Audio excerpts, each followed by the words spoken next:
ராமதாஸ் ஆதரவாளரான சேலம் மேற்கு தொகுதி பாமக எம்எல்ஏ அருள் மீது குண்டர் சட்டத்தில் நடவடிக்கை எடுக்க கோரி அன்புமணி ஆதரவாளரும் பாமக வழக்கறிஞருமான பாலு காவல்துறை டிஜிபி அலுவலகத்தில் புகார் அளித்தார். பின்னர் செய்தியாளர்களிடம் பேசிய அவர் 99% பாமக அன்புமணி தலைமையில்தான் இயங்குகிறது என்றும் காவல்துறை ஒரு தலைபட்சமாக நடந்து கொண்டால் நீதிமன்றத்தில் வழக்கு தொடர உள்ளதாகவும் கூறினார். இது இருதரப்பினர் மீதும் வழக்கு பதிவு செய்துவிட்டு எங்கள் தரப்பினர் மீது மட்டும் கைது நடவடிக்கை மேற்கொண்டிருப்பது என்பது ஒருதலை பட்சமாக இருக்கிறது. தொடர்ந்து வரக்கூடிய குற்றச்சாட்டு ஆளும் கட்சியினுடைய தூண்டுதல் பேரில்தான் அருள் அவர்களும் திரு ஜி.கே. மணி அவர்களும் செயல்பட்டு கொண்டிருக்கிறார் என்று சொன்ன அந்த குற்றச்சாட்டு என்பது உண்மையாகக்கூடிய வகையில் காவல்துறை நடந்து கொண்டிருக்கிறது. உடனடியாக அருள் கைது செய்யப்பட வேண்டும். அவர் குண்டர் சட்டத்தில் போடணும். அவளது தொடர் குற்றங்களை 307 கேஸ் இருக்குது.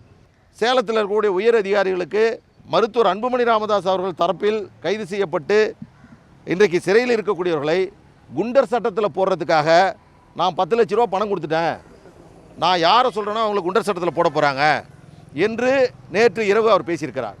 காவல்துறை ஒருதலை பட்சமாக நடந்துகிட்டு இருக்கு.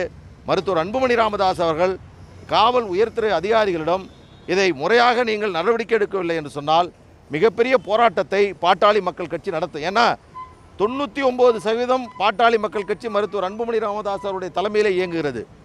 இந்த வழக்கில் பாரபட்சமாக விசாரணை மேற்கொண்டால் அது டிஎஸ்பியாக இருக்கட்டும், அல்லது இன்ஸ்பெக்டராக இருக்கட்டும், அல்லது ஏடிஎஸ்பியாக இருக்கட்டும், அல்லது எஸ்பியாக இருக்கட்டும், எல்லோருமே பதில் சொல்ல கடமைப்பட்டவர்கள். நான் நீதிமன்றத்தில் வழக்கு தொடருவேன். இந்த மாதிரி குண்டர் சட்டத்தில் போகிறதுக்காக நீங்கள் பிளான் பண்ணுறீங்கன்னா அதை நிறுத்துங்கன்னா குண்டர் சட்டம் போடுவேன்.